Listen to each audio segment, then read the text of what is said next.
Hello ma'am, कैसा गया आपका इंटरव्यू? अच्छा गया। काफी अच्छा हुआ। अच्छा मैम, आप अपना थोड़ा नाम, आप कहाँ से बिलोंग करते हैं और आपका एजुकेशनल बैकग्राउंड क्या रहा है वो बता सकते हैं? अब मेरा नाम चंचल गर्ग है। मैं गुलाउटी से हूँ, गुलाउटी उत्तर प्रदेश से हूँ। मैंने अपनी एजुकेशन हापुड़ से करी है और मैं Shri Ram college of commerce से मैंने ग्रेजुएशन करी है और अभी मैं डी स्कूल में, दिल्ली स्कूल ऑफ इकोनॉमिक्स में एमकॉम कर रही हूँ। एंड मैम, आपका ये कौन सा अटेम्प्ट था और आपका ऑप्शनल क्या रहा है? ये मेरा फर्स्ट अटेम्प्ट था और मेरा ऑप्शनल कॉमर्स एंड अकाउंटेंसी रहा है। एंड आपने मैम कहीं से कोचिंग या मेंटोरशिप ली है? मैंने कोचिंग मतलब ऐसे नहीं लिया कि एक फुल फ्लेज कोचिंग ली हो, बट प्रीलिम्स क्लियर करने के बाद मैंने रियासत अली सर की आईएएस मेंटोरशिप में एनरोल किया था। मैंने मैम पिछली वीडियो में भी कर रहा था मैं, तो रियासत अली का मैंने नाम बहुत सुना था। तो आप इस मेंटोरशिप के बारे में बता सकते हैं क्या होता है इस मेंटोरशिप में? और सबसे अच्छी बात जो मुझे इस मेंटोरशिप की लगती है कि ये एक बहुत ज़्यादा पर्सनलाइज मेंटोरशिप है। मतलब बहुत सारे प्लेटफॉर्म्स हैं मेंटोरशिप के लिए, but उनके पास बहुत सारे स्टूडेंट्स हैं तो वो आपके ऊपर इतना फोकस नहीं कर पाते हैं। बट इस मेंटोरशिप में क्या है कि आपके ऊपर एक फुल फ्लेज फोकस रहता है। जैसे मेरा मेंस की प्रिपरेशन में सर का पूरा फोकस मेरे ऊपर था। सर ने मुझे टाइम टू टाइम बहुत ज़्यादा हेल्प करी और ऑल्सो इंटरव्यू के टाइम पर भी सर ने बहुत ज़्यादा डेडिकेटली मेरी हेल्प करी। एंड मैम, इसमें जैसे GS1 है, GS2 है, या एसए है, एथिक्स है, तो इसमें किस तरह से हेल्प करी वो बता सकते हैं? यस। सो अगर मैं ऐसे की बात करूं तो ऐसे में सर ने इवेल्युएशन पे बहुत ज़्यादा फोकस किया था। मैं सर को ऐसे लिख के देती थी, ना केवल उनके दिए हुए ऐसे बल्कि दूसरे ऐसे PYQs भी लिख कर देती थी। तो सर इवेल्युएट करते थे टाइमली और मुझे मतलब बहुत अच्छा रिस्पॉन्स देते थे। काफ़ी अच्छे फीडबैक सर ने दिए जिससे कि मेरा स्कोर मुझे लगता है काफ़ी इंप्रूव होगा। और एथिक्स की बात करें तो एथिक्स में भी PYQs पे सर ने मुझे बोला था कि ज़्यादा फोकस करना है। सर ने बताया कि किस तरीके से स्ट्रक्चरिंग वगैरह करनी है, क्योंकि एथिक्स की जो स्ट्रक्चरिंग होती है आंसर्स की वो डिफरेंट होती है GS1 2 3 से, तो उसमें हेल्प किया।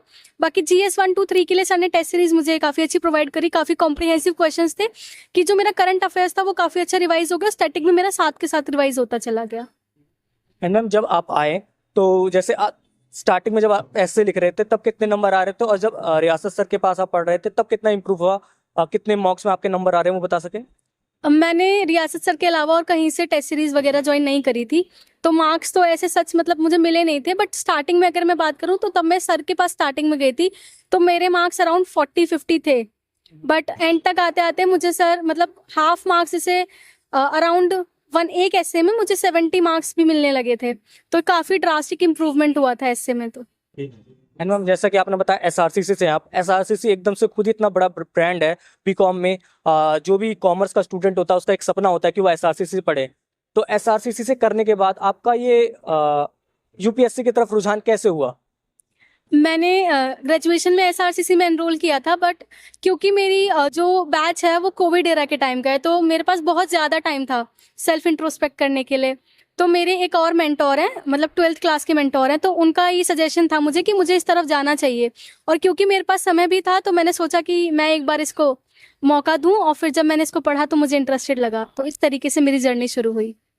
एंड मैम, पर्सनैलिटी डेवलपमेंट इस जर्नी में कितनी इंपॉर्टेंस होती है और क्या इंटरव्यू में उसका फायदा होता है? पर्सनैलिटी डेवलपमेंट इस फील्ड में क्या सब मतलब सभी फील्ड में बहुत ज़्यादा इंपॉर्टेंट है। और रही बात की पर्सनैलिटी डेवलपमेंट पर्टिकुलरली फोकस करने की, तो आई डोंट थिंक कि उसकी ज़रूरत है, बिकॉज अगर आप सिलेबस को डीप हार्टेडली पढ़ते हैं तो आपकी पर्सनैलिटी खुद डेवलप हो जाती है। चाहे थॉट्स हो चाहे कुछ भी हो, वो खुद डेवलप होते हैं। तो आई डू नॉट थिंक कि मेंस क्लियर करने से पहले पर्सनैलिटी डेवलपमेंट पे इतना फोकस करना ज़रूरी है।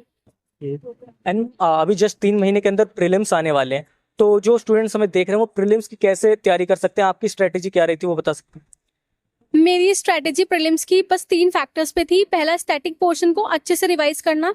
एट द एंड मैंने जितना कवर किया था मैंने उतना रहने दिया। मतलब मेरा आर्ट एंड कल्चर इतना अच्छा कवर नहीं हो पाया था तो मैंने उसको ज़्यादा टच नहीं किया। मैंने बेसिक्स कर लिया, बट मैंने फोकस किया ज़्यादा से ज़्यादा रिवीजन पे और सेम सोर्स को रिपीट करने पे। सेकेंड, करंट अफेयर्स के लिए मैंने कॉम्प्रिहेंसिवली PT 365 में कवर करी थी। And third is the PYQ का एनालिसिस बहुत ज़्यादा इंपॉर्टेंट है और इसमें मैंने कुछ यूट्यूब वीडियोज़ की हेल्प ली थी। Yes. एंड मैम, इस जर्नी में पेरेंट्स का बहुत ज़्यादा योगदान रहता है और आपके साथ आपकी मम्मी आई हैं, तो आप उनको क्या कहना चाहेंगे? मैं बस इतना कहना चाहूंगी कि क्योंकि स्टार्टिंग में जब मैंने ये जर्नी स्टार्ट करी थी तो मुझे सच में नहीं लगता था कि मैं इस स्टेज तक भी आ पाऊंगी। तो at that time it was my mother and my father who keep promoting me, because मेरे पेरेंट्स का ये नहीं है कि आपको यही करना है। उनका हमेशा से ये रहा है कि आप जो कर रहे हो करो, बट उनका फिर भी ये था कि तुम्हें करना चाहिए ये। तो मेरी मम्मी ने और मेरे पापा ने दोनों ने मेरी बहुत ज़्यादा हेल्प करी इस चीज़ में।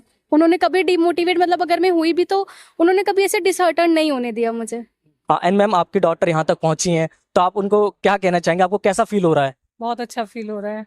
बाकी ये है कि एक शिक्षक ही होता है जो बच्चे को इस मुकाम तक पहुंचा देता है। शिक्षा हर जगह मिलती है, लेकिन एक अच्छा शिक्षक कहीं कहीं मिलता है, और मैं इसका पूरा श्रेय इसके जो शिक्षक हैं उनको ही दूंगी। एक इसके पहले मेंटोर थे आकाश सर, और दूसरे हैं रियासत अली सर। बहुत ज़्यादा मेहनत की है, और आज भी मैंने इनको इतना, मतलब सुबह से ही यहीं खड़े हुए हैं इसके लिए, वरना कोई भी शिक्षक मुझे नहीं लगता किसी और बच्चे के गुरु यहाँ आकर खड़े हुए होंगे। तो बहुत ज़रूरी है आपके लिए क्या अच्छे शिक्षक का होना। कहाँ क्या है ये छोड़िए, जो आपके साथ है उसे देखिए। And ma'am mains answer writing को किस तरह डेवलप कर सकते हैं, उसके बारे में बता सकें? मेंस आंसर राइटिंग का सबसे पहला यही कि सिलेबस बहुत अच्छे से कवर होना चाहिए। अगर सिलेबस कवर्ड नहीं है तो आंसर राइटिंग में डायरेक्टली गो थ्रू जाना अच्छा नहीं है। तो सबसे पहले कॉम्प्रिहेंसिवली सिलेबस को कवर करो, और आंसर राइटिंग जैसे हम नॉर्मल करते हैं बस वही होती है, बस थोड़ा होता है कि एक तरीका होता है कि जैसे मतलब क्या स्ट्रक्चर होना चाहिए, क्या कीवर्ड्स होने चाहिए, तो वो मुझे लगता है कि वो टाइम के साथ आ जाता है। But what matters is that you just keep going, that also. And ma'am इसमें टेस्ट सीरीज और पीवाईक्यू कितना हेल्प कर पाया आपकी जर्नी में? अगर मैं प्रीलिम्स की बात करूँ तो मेरे को पीवाईक्यूज ने बहुत ज़्यादा हेल्प किया, क्योंकि प्रीलिम्स के लिए मैंने कोई टेस्ट सीरीज नहीं लगाई थी। मतलब एक मैंने ओपन मॉक दिया था, बाकी मैंने विजन का टेस्ट खरीद के रखा था, बट मैंने ज़्यादा नहीं किया था। तो I think PYQs is the main key for the prelims. For the mains I think PYQs again are the good thing, but to get through the current affairs the test series is important, and you are not required to take 2 or 3 test series. You can just stick to the one test series and do it wholeheartedly. यानी ma'am इस journey में अगर कोई हमारे साथ mentors हो तो इसको काफी अच्छे से कवर किया जा सकता है और इसको अच्छे से एंट्रेंस इसका निकाला जा सकता है। ये बिल्कुल सही है, लेकिन मेंटोरशिप भी पर्सनलाइज होनी चाहिए। मेरा मेन फोकस इसी पे रहेगा कि मतलब ये नहीं देखना चाहिए हमें कि जहाँ 500 लोग जा रहे हैं वहां हम जाएं।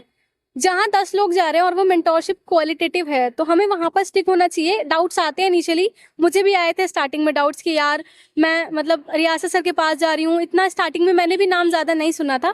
बट सर से मिलने के बाद या सर की गाइडेंस के बाद मुझे समझ आया कि ज़्यादा मैटर ये नहीं करता कि किसका कितना नाम है, बल्कि कौन क्वालिटी डिलीवर करता है। So I think personalise mentorship is very important. And ma'am जो स्टूडेंट्स हमें देख रहे हैं उनको आप क्या मैसेज देना चाहेंगी? मैसेज मेरा यही होगा कि अगर आप यूपीएससी की प्रिपरेशन में हैं तो do it wholeheartedly. Don't see the resource constraint if you have any. I think if I can do this then anyone can do this.